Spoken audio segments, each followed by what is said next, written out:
Hi hello ನಮಸ್ತೆ welcome to my YouTube channel Prabhu IQ YouTube ಚಾನಲ್ಗೆ ಎಲ್ಲರಿಗೂ ಸ್ವಾಗತ. ಸ್ಟೂಡೆಂಟ್ಸ್, ಇವತ್ತಿನ ಕ್ವಶನ್ ನೋಡಿ. SSC GD previous year question paper 21 February 2024ರಲ್ಲಿ ನಡೆದಂಥ ಸೆಕೆಂಡ್ ಶಿಫ್ಟ್ದು.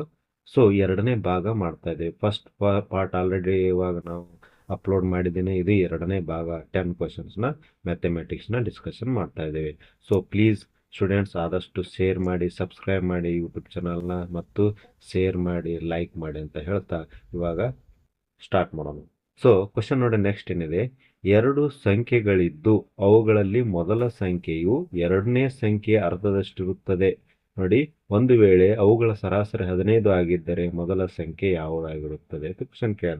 ಫಸ್ಟ್ ನೋಡ್ರಿ, ಎರಡು ಸಂಖ್ಯೆಗಳದಾವ, ಯಾವುದಂತ ಗೊತ್ತಿಲ್ಲ. ನಾವೇನ್ ಮಾಡೋಣ, ಜಸ್ಟ್ ಇಮ್ಯಾಜಿನ್ ಮಾಡ್ಕೊಳ್ಳಿ. ಫಸ್ಟ್ ಸಂಖ್ಯೆ ಒಂದು, ಎರಡು ಸಂಖ್ಯೆ ಅಂತ ಇಮ್ಯಾಜಿನ್ ಮಾಡ್ಕೊಂಡೆ. ಹಾಗಾಗಿ ಮತ್ತೇನಂತಿದ್ದಾನೆ ಅವನು, ಮೊದಲ ಸಂಖ್ಯೆಯು ಎರಡನೇ ಸಂಖ್ಯೆ ಅರ್ಧದಷ್ಟಿದೆ. ಅಂದ್ರೆ ಎರಡನೇ ಸಂಖ್ಯೆ ನಾನು ಈ 2x ಅಂತ ತಗೊಂಡ್ರೆ ಮೊದಲನೇ ಸಂಖ್ಯೆ ಎಷ್ಟಾಗುತ್ತೆ, 1x ಆಗುತ್ತೆ. ಹೌದಾ? ಹಾಗಾಗಿ ಮತ್ತೇನಂತಾನೆ, ಸರಾಸರಿ ಕೊಟ್ಟಿದ್ದಾನೆ. ನೋಡಿ, ಇವಾಗ ನೀವು ಸರಾಸರಿ ಹೆಂಗ್ ತೋತೀರ, ಎರಡು ಸಂಖ್ಯೆಗಳ ಸರಾಸರಿ ಅಂದ್ರೆ ಎರಡು ಸಂಖ್ಯೆಗಳ ಮೊತ್ತ ಡಿವೈಡೆಡ್ ಬೈ ಎರಡು ಸಂಖ್ಯೆಗಳ ಮಾಡ್ಕೊಂಡು ಮಾಡಿದ್ರೆ ಸರಾಸರಿ ಬರುತ್ತೆ. ಹಾಗಾಗಿ ನೋಡಿ, ಎರಡು ಸಂಖ್ಯೆಗಳ ಮೊತ್ತ ಎಷ್ಟಾಗುತ್ತಪ್ಪ ಸರಾಸರಿ ಕಂಡುಹಿಡಿಬೇಕಂದ್ರೆ 3x ಡಿವೈಡೆಡ್ ಬೈ ಎರಡು ಸಂಖ್ಯೆ ಅದಾವಪ್ಪ, ಎರಡು ಸಂಖ್ಯೆ. ಸೊ 2 ಸರಾಸರಿ ಆಲ್ರೆಡಿ ಎಷ್ಟು ಕೊಟ್ಟಿದ್ದಾನೆ ಅವನು, ನೋಡಿ 15 ಕೊಟ್ಟಿದ್ದಾನೆ. ಸೊ 15 ಪುಟ್ ಮಾಡಿ. ಸೊ ಆಲ್ಮೋಸ್ಟ್ 3x ಕೊಟ್ಟು ಎಷ್ಟಾಯ್ತು, ಎರಡು ಆ ಕಡೆ ಹೋದ್ರೆ ಎಷ್ಟಾಗುತ್ತೆ, 30. ಸೊ ಎಕ್ಸ್ ವ್ಯಾಲ್ಯೂ ಎಷ್ಟು ಬಂತು, 10 ಬಂತು. ಸೊ ಎಕ್ಸ್ ವ್ಯಾಲ್ಯೂ ಏನು ಬಂತ್ರಿ, 10 ಬಂತು. ಬಟ್ ನಿಮಗೇನು ಕೇಳಿದಾನೆ ಕ್ವಶನ್, ಆಗಿದ್ದರೆ ಮೊದಲ ಸಂಖ್ಯೆ ಎಷ್ಟು, ಮೊದಲ ಸಂಖ್ಯೆ ಏನು ಕನ್ಸಿಡರ್ ಮಾಡಿದ್ದೇವಪ್ಪ ನಾವು, 1x. ಸೊ 1x ಅಂದ್ರೆ 1 ಅಂದ್ರೆ ಎಕ್ಸ್ ವ್ಯಾಲ್ಯೂ ಎಷ್ಟು ಬಂದಿದೆ, 10 ಬಂದಿದೆ. ಹಾಗಾದ್ರೆ ಮೊದಲನೇ ಸಂಖ್ಯೆ ಏನಾಗುತ್ತೆ, 10 ಆಗುತ್ತೆ. ಸೊ ಆನ್ಸರ್ ಏನಾಗುತ್ತೆ, 10. ಸರ್ ಎರಡನೇ ಸಂಖ್ಯೆ ಬೇಕಂದ್ರೆ 2 × x ಮಾಡಿ 20 ಆಗುತ್ತೆ. ಸೊ ಎರಡನೇ ಸಂಖ್ಯೆ ಎಷ್ಟಾಗುತ್ತೆ, 20 ಆಗುತ್ತೆ. ಸೊ ನೆಕ್ಸ್ಟ್ ನೋಡಿ,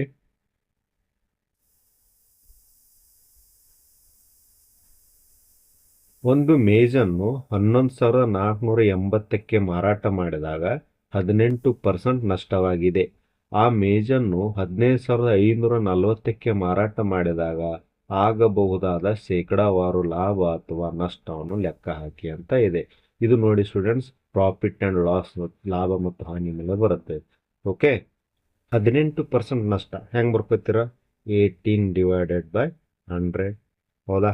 ಸೊ 2 9 2 50 ಅಂದ್ರೆ ಏನು, 50 ರೂಪಾಯಿ ಇರೋ ವಸ್ತುನ ಎಷ್ಟಕ್ಕೆ ಮಾರ್ತಾ ಇದ್ದಾನೆ ಇವಾಗ, 9 ರೂಪಾಯಿ ಕಡಿಮೆ ಅಂದ್ರೆ ಎಷ್ಟಾಗುತ್ತೋ 41 ಆಯ್ತು.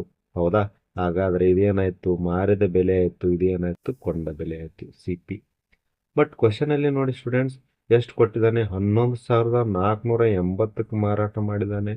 ಅಂದ್ರೆ ನೋಡಿ, ದೊಡ್ಡ ಸಂಖ್ಯೆ ಇದೆ, ಇದನ್ನ ಸ್ವಲ್ಪ ನೀವು ಭಾಗಾಕಾರ ಮಾಡಿ ನೋಡ್ಲೇಬೇಕು. 41 ಇರೋದು 11,480 ಆಗಿದೆ ಅಂದ್ರೆ ಒಂದು ಅನುಪಾತ ಕಂಡು ಹೇಗೆ ಅಂದ್ರೆ, 11,480ಕ್ಕೆ 41 ಭಾಗಾಕಾರ ಮಾಡಿ, 41 2 ಅಂದ್ರೆ ಎಷ್ಟಾಗುತ್ತೆ, 82. 4 2 10, 11 8 30, 2 ಮತ್ತೆ ಮುಂದೆ ಬಂತು 8 ಬರುತ್ತೆ, 8 ಉಳಿಸ್ಕೊತೀರಿ. ನೆಕ್ಸ್ಟ್ ನೋಡಿ, 41 8 ಡೈರೆಕ್ಟ್ ಹೋಗುತ್ತೆ, 41 8 ಎಷ್ಟಾಗುತ್ತೆ, 328. 0 0 ನೆಕ್ಸ್ಟ್ ಈ 0 ಅಂದ್ರೆ ಒಂದು ಅನುಪಾತ ಬರೋಬ್ಬರಿ ಎಷ್ಟು ಬಂತು, 280 ಬಂತು ಸ್ಟೂಡೆಂಟ್ಸ್.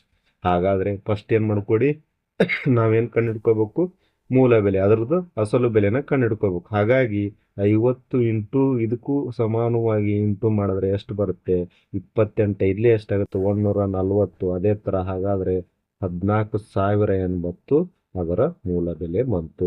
ಹಾಗಾದ್ರೆ ಅನುಪಾತ ಎಷ್ಟು ಬಂತು ರೀ, ಕಾಸ್ಟ್ ಪ್ರೈಸ್ ಎಷ್ಟು ಬಂತು, 14,000 ಬಂತು. ಸಾರಿ.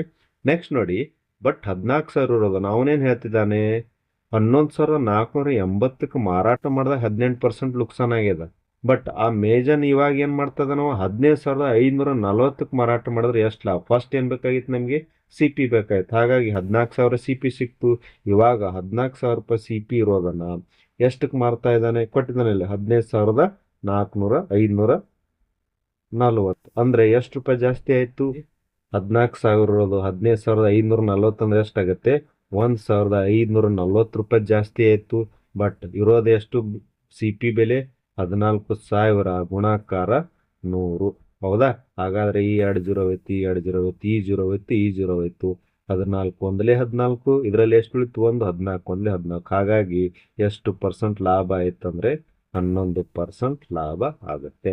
ಐ ಹೋಪ್ ಅಂಡರ್ಸ್ಟ್ಯಾಂಡ್ ಆಯ್ತು ಅಂತ ಅನ್ಕೋತೀವಿ. ಸ್ವಲ್ಪ ಈ 280 ಬಗ್ಗೆ ಲಕ್ಷ್ಯದಲ್ಲಿ ಇರಬೇಕು, ಭಾಗಾಕಾರ ಮಾಡಲೇಬೇಕು, ಯಾಕಂದ್ರೆ 41 ದೊಡ್ಡ ಪದ ಬಂದಿದೆ. ನೆಕ್ಸ್ಟ್ ನೋಡಿ, ಎ ಅನ್ನು ಮೊದಲು ಶೇಕಡ 20ರಷ್ಟು ಹೆಚ್ಚಿಸಲಾಗುತ್ತದೆ ಮತ್ತು ನಂತರ ಅದನ್ನು ಶೇಕಡ 30ರಷ್ಟು ಕಡಿಮೆ ಮಾಡಲಾಗುತ್ತದೆ.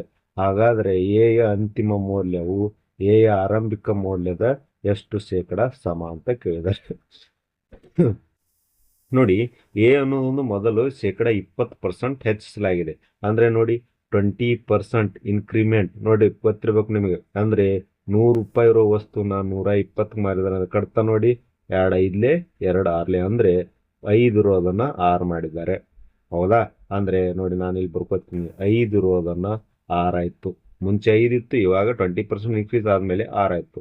ನೆಕ್ಸ್ಟ್ ಏನಾಯ್ತದಾನೆ, ಅದೇ ಮತ್ತೆ ಶೇಕಡ 30ರಷ್ಟು ಕಡಿಮೆ ಮಾಡಲಾಗಿದೆ. ಅಂದ್ರೆ 30% ರೆಡ್ಯೂಸ್ ಮಾಡಿದಾನೆ. ಈ ಸರ ರೆಡ್ಯೂಸ್ ಅಂದ್ರೆ ಏನಾಗುತ್ತೆ, ಫಸ್ಟ್ 100 ಇತ್ತು, ಇವಾಗ 70 ಅಂದ್ರೆ 00 ಇತ್ತು, ಅಂದ್ರೆ ಎಷ್ಟಾಯ್ತು? 10 ಇರೋದು 7 ಆಯ್ತು. ಹೌದಾ? ಹಾಗಾದ್ರೆ ಫಸ್ಟ್ 10 ಇತ್ತು, ಇವಾಗ ಎಷ್ಟಾಗ್ತಾ ಇದೆ? 7 ಆಗ್ತು. ಓಕೆ, ಗುಣಾಕಾರ ಮಾಡಿ. 5 10 50, 6 42 ಆಯ್ತು. ಅಂದ್ರೆ ಮುಂಚೆ 50 ಇತ್ತು, ಇವಾಗ 42 ಆಗ್ತಾ ಇದೆ. ಹಾಗಾದ್ರೆ ಎ ಯ ಅಂತಿಮ ಮೌಲ್ಯ ಎಷ್ಟು ಬಂದಿದೆ? 42. ಬಟ್ ಪ್ರೆಸೆಂಟ್ ಏನಿದೆ? ಎ ಯ ಆರಂಭಿಕ ಮೌಲ್ಯದ ಎಷ್ಟು? ಆರಂಭಿಕ ಮೌಲ್ಯ ಅಂದ್ರೆ ಎಷ್ಟು? 50 ಗುಣಾಕಾರ ಪರ್ಸೆಂಟೇಜ್ ಕಂಡುಹಿಡಿಯಕ್ಕೆ 100. 51 52, 42 ಎರಡ್ಲೆ ಎಷ್ಟಾಗುತ್ತೆ? 84% ಏನಾಗುತ್ತೆ? ಶೇಕಡಕ್ಕೆ ಸಮ ಆಗುತ್ತೆ. ನೆಕ್ಸ್ಟ್ ನೋಡಿ. ನೆಕ್ಸ್ಟ್, ಒಂದು ವೇಳೆ ಯು ಅವರು ವಿಗಿಂತ ಶೇಕಡ ಎಷ್ಟು? 5 ಹೆಚ್ಚು ಅಂಕಗಳು ಪಡೆದಿದ್ದಾರೆ. ವಿ ಅವರು ಯು ನ ಅಂಕಗಳಿಗಿಂತ ಎಷ್ಟು ಶೇಕಡ ಕಡಿಮೆ ಅಂಕಗಳು ಪಡೆದಿದ್ದಾರೆ. ಇದು ನೋಡಿ ಪ್ರತಿಶತ, ಪರ್ಸೆಂಟೇಜ್ ಅಲ್ಲಿ ಪ್ರಾಬ್ಲಮ್ ಇದೆ. ನೋಡಿ ಕ್ವಶನ್ ಇದೆ, ಒಂದು ವೇಳೆ ಯು ಅವರು, ಯು ಒಬ್ಬ ವ್ಯಕ್ತಿ ಇದಾನ. ಓಕೆ, ಯು ಅನ್ನಂತ ಒಬ್ಬ ವ್ಯಕ್ತಿ ಇದ್ದಾನೆ. ಇನ್ನೊಬ್ಬ ವ್ಯಕ್ತಿ ಯಾರಿದ್ದಾರೆ? ವಿ ಇದ್ದಾರೆ. ಏನಂತಿದ್ದಾನೆ? ವಿಗಿಂತ 5% ಹೆಚ್ಚು ಅಂಕ ಪಡೆದಿದ್ದಾರೆ. ಯಾರಿಗಿಂತ? ವಿಗಿಂತ. ಅಂದ್ರೆ ವಿ 100 ಇದ್ರೆ ಇವ್ರು ಎಷ್ಟಿದ್ದಾರೆ? 105 ಇದ್ದಾರೆ. ಹೌದಾ? ಬಟ್ ನೋಡಿ ನೆಕ್ಸ್ಟ್ ಕ್ವಶನ್ ಏನ್ ಕೇಳ್ತಿದ್ದಾನೆ, ಹಾಗಾದರೆ ವಿ ಅವರು ಯುನ ಅಂಕಗಿಂತ ಎಷ್ಟು ಶೇಕಡ, ಯಾರಿಗಿಂತ? ಇವಾಗ ಕಂಪ್ಯಾರಿಸನ್ ಯಾವನು ಮಾಡ್ತಿದ್ದಾನೆ? ಯುನ ಮಾಡ್ತಿದ್ದಾನೆ. ಫಸ್ಟ್ ಆಫ್ ಆಲ್ ವಿ ಎಷ್ಟು ಕಡಿಮೆ ಇದೆ? ಯುನ್ಗಿಂತ ಕಂಪೇರ್ ಮಾಡಿದಾಗ ಎಷ್ಟು ಕಡಿಮೆ ಇದೆ?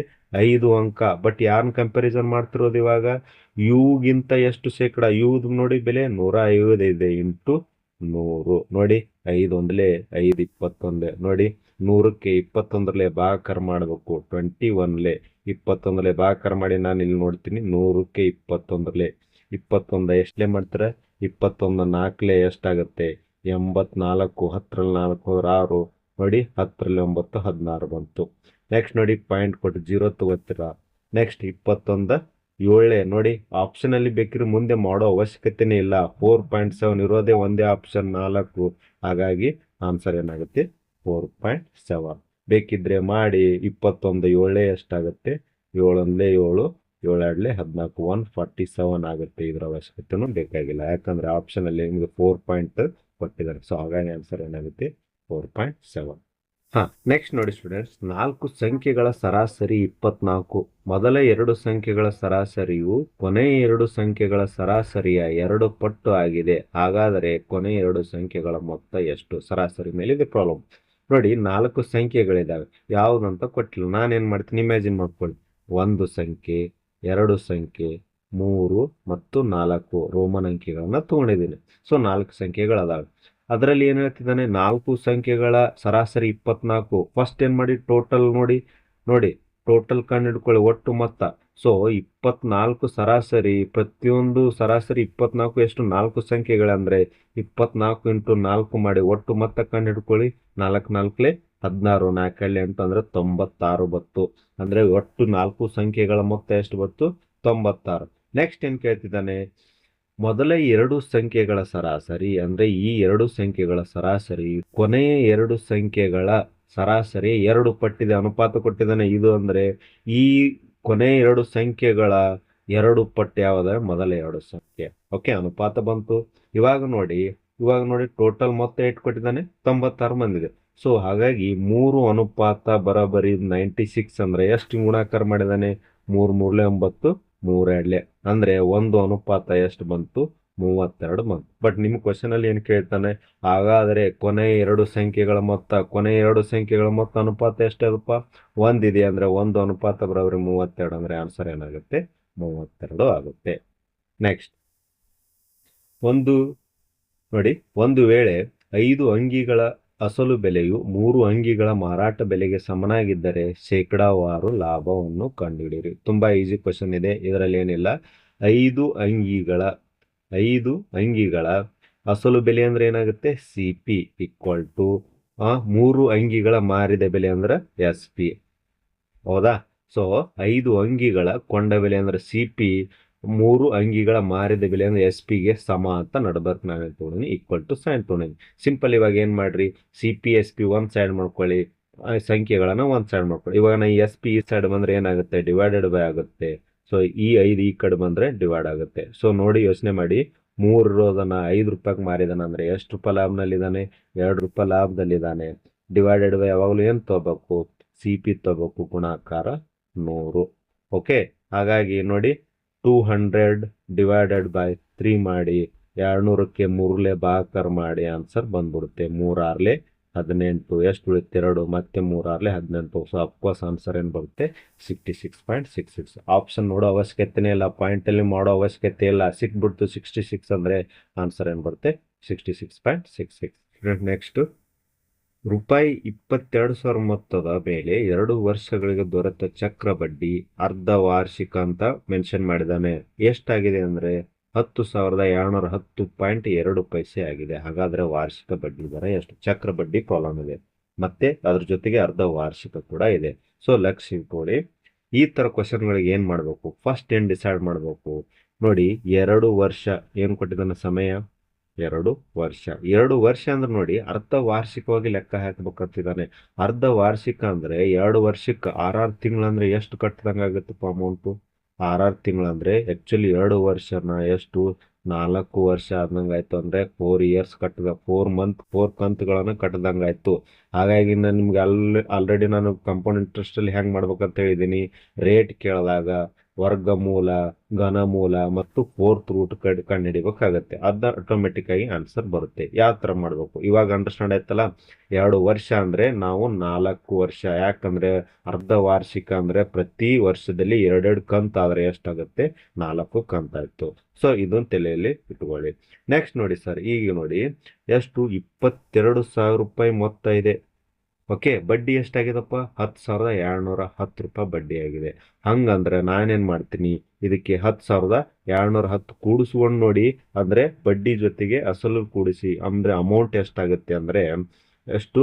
32,210 ರೂಪಾಯಿ .2 ಆಗುತ್ತೆ. 32,210.2 ಆಗುತ್ತೆ. ನಾನೇನ್ ಮಾಡಿದೆ? ಇದು ಪ್ರಿನ್ಸಿಪಲ್, ಇದೇನಾಗುತ್ತೆ? ಪ್ರಿನ್ಸಿಪಲ್ ಜೊತೆಗೆ CIನ ಚಕ್ರ ಬಡ್ಡಿನ ಕೂಡಿಸಿದ್ದೀನಿ. ಯಾಕಂದ್ರೆ ನಮಗೆ ಇದ್ರದ್ದು ಫೋರ್ತ್ ರೂಟ್ ತಕ್ಕೊಳ್ಳಕ್ಕೆ ಅವಕಾಶ ಆಗುತ್ತೆ. ನೆಕ್ಸ್ಟ್ ನೋಡಿ, ಈ ಪಾಯಿಂಟ್ ನಾನು ತೆಗಿಯೋಕೆ ಇಲ್ಲಿ ಏನ್ ಮಾಡ್ತೀನಿ? ಎಕ್ಸ್ಟ್ರಾ ಗುಣಾಕಾರ 10 ಮಾಡ್ತೀನಿ. ಓಕೆ, ಇವೆಲ್ಲ ನಿಮಗೆ ಬೇಸಿಕ್ ಗೊತ್ತಿರಬೇಕು. ಅಂದ್ರೆ ಏಟಾಗುತ್ತೆ? 22 ನೋಡಿ ಎಷ್ಟಾಗುತ್ತೆ? 22, 1 2 3, ಇದೊಂದು ಎಕ್ಸ್ಟ್ರಾ 0, ಇದು ನೋಡಿ 322,102. ನೋಡಿ ಈ ಪಾಯಿಂಟ್ ತೆಗೆದಕ್ಕೆ ಆ ಸೈಡ್ 0ನ ಗುಣಾಕಾರ ಮಾಡಿದೆ. ಪಾಸಿಬಲ್ ವೇ ಕಟ್ತಾ ಹೊಡಿರಿ. ಇದನ್ನ ಫೋರ್ತ್ ರೂಟ್ ಹಂಗೆ ಡೈರೆಕ್ಟ್ ಆಗಿ ತೊಗೊಳಕ್ ಬರಲ್ಲ. ಫಸ್ಟ್ ಏನ್ ಮಾಡಿ, ಪಾಸಿಬಲ್ ಎಲ್ಲಿ ಎಷ್ಟು ಕಟ್ತಾ ಹೋಗುತ್ತೆ ಹೊಡಿ. ನಾನು 2ರ ಮಗಿಲೆ ಸ್ಟಾರ್ಟ್ ಮಾಡ್ತೀನಿ. 2 11ಲೆ 1 2 3 4, ಇಲ್ಲಿ ನೋಡಿ 2 1ಲೆ 2, 2 6ಲೆ 12, 2 10ಲೆ 20, ಆಮೇಲೆ 2 5ಲೆ 10, 2 1ಲೆ 2. ಕ್ಲಿಯರಾ? ನೆಕ್ಸ್ಟ್ ಇನ್ನೂ ಯಾವ್ದ್ರ ಮಗಿಲಿ ಹೋಗುತ್ತೆ ಫ್ರೆಂಡ್ಸ್? 11ರ ಮಗಿ ಡೈರೆಕ್ಟ್. 11 1ಲೆ ಅಂದ್ರೆ ಎಷ್ಟು? 0 1 2 3 4. ಇಲ್ಲಿ ನೋಡಿ 11 1ಲೆ 11, ಎಷ್ಟು ಉಳಿತಿಲ್ಲಿ? 5, 51 ಆಗಿರುತ್ತೆ. 11 4ಲೆ 44 ಅಂದ್ರೆ 6 1 7 75. 11 6ಲೆ 66 ಅಂದ್ರೆ ಇಲ್ಲಿ ಎಷ್ಟು ಉಳಿತು? 45 ಅಂದ್ರೆ 11 4 44 ಜೊತೆಗೆ 11 1ಲೆ 11. ನೋಡಿ ಫ್ರೆಂಡ್ಸ್, ಇವಾಗ ನಿಮ್ಗೊಂದು ಐಡಿಯಾ ಬಂದಿರಬೇಕು. 10,000 ಇದ್ದಿದ್ದು ರೊಕ್ಕ 14,641 ಆಗಿದೆ ಅಂದ್ರೆ ಇದಕ್ಕೇನು ಹಾಕ್ಬೇಕು? ವರ್ಗಮೂಲ ಅಲ್ಲ. ಬಟ್ ಏನು ನಾನೇನ್ ಹೇಳಿದೆ ಫಸ್ಟಿಗೆ? ಸಮಯ ಎಷ್ಟು ತಗೋಬೇಕು ಇವಾಗ? 4. ಯಾಕ? 4 ಕಂತು. ಬಟ್ ಇರೋದು 2 ವರ್ಷ. ಬಟ್ ನಾವೇನ್ ಮಾಡ್ಬೇಕು? 4 ಅಂದ್ರೆ ಇದ್ರದ್ದು ಫೋರ್ತ್ ರೂಟ್ ನ ತೆಗಿಬೇಕು. ಫೋರ್ತ್ ರೂಟ್ ಅಂದ್ರೆ ನೋಡಿ 1 2 3 4 0 ಇದಾವ ಅಂದ್ರೆ 4ರ ಪ್ರಕಾರ ಹೊರಗಡೆ ಏನ್ ಬರುತ್ತೆ 10 ಬರುತ್ತೆ. ಅದೇ ತರ ಇದು ಅಫ್ಕೋರ್ಸ್ ಯೋಚನೆನೆ ಮಾಡಬೇಡಿ, ಇದು ಎದರು ಅಂದ್ರೆ 11 ಆಗಿರುತ್ತೆ. ಹಾಗಾಗಿ 10 ರೂಪಾಯಿ ಇರೋದು 11 ಅಂದ್ರೆ 1 ರೂಪಾಯಿ ಬಡ್ಡಿ ಆಯ್ತು, ಡಿವೈಡೆಡ್ ಬೈ 10 ಇಂಟು 100 ಅಂದ್ರೆ ಈ ಜೀರೋ ಅಂದ್ರೆ ಎಷ್ಟಾಗುತ್ತೆ 10% ಬಡ್ಡಿ ಬಂತು. ಓಕೆ ಸರ್, 10% ಬಡ್ಡಿ ಆಪ್ಷನಲ್ಲೇ ಇಲ್ಲ ಅಂತ ಕೇಳ್ಬೋದು ನೀವು. ಯಾದಕ್ಕಿಲ್ಲ ಅಂದ್ರೆ ನೋಡಿ, ಅರ್ಧ ವಾರ್ಷಿಕ ಅಂತ ಹೇಳಿದ ನಾವು ಲೆಕ್ಕ ಹಾಕಿರೋದು ಅರ್ಧ ವಾರ್ಷಿಕ, ನಿಮ್ದು ಬಂದಿರೋದು ಅರ್ಧ ವಾರ್ಷಿಕ 10%.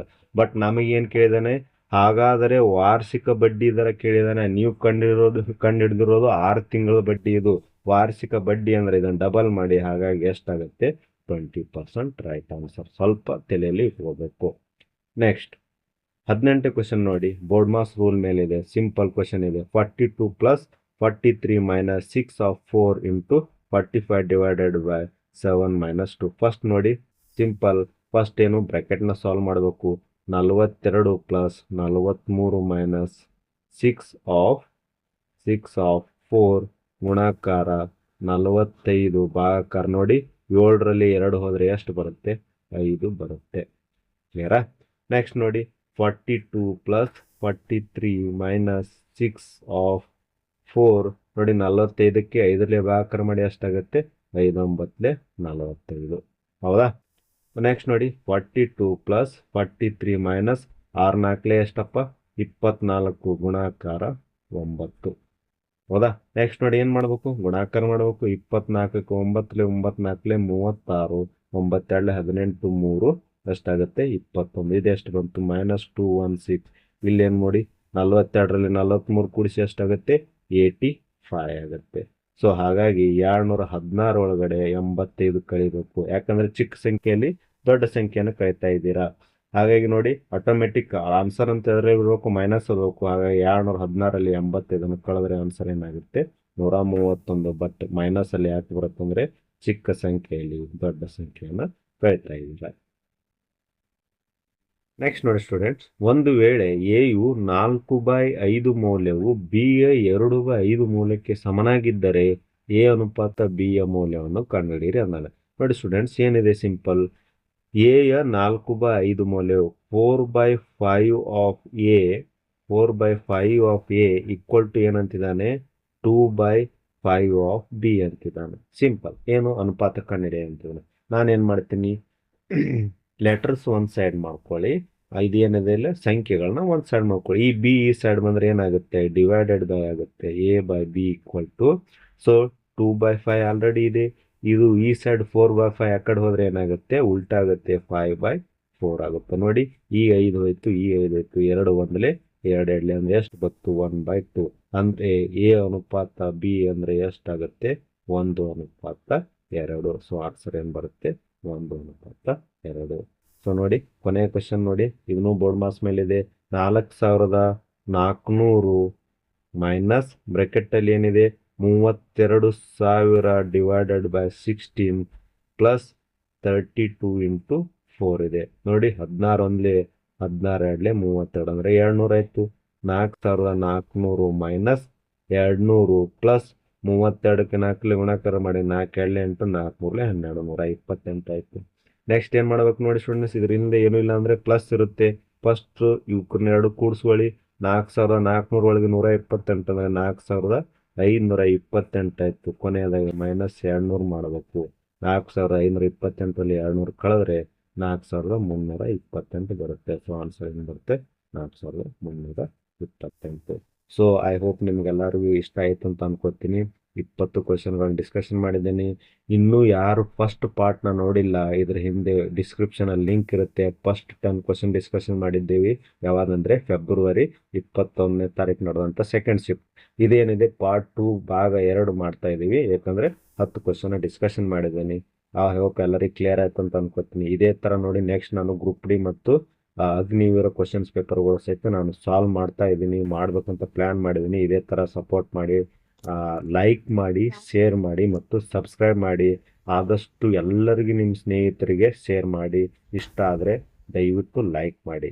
So thank you so much. ಮತ್ತೆ ಹೊಸದೊಂದು ವಿಡಿಯೋದೊಂದಿಗೆ ಜೊತೆಗೆ ಸಿಗೋಣ. All the best.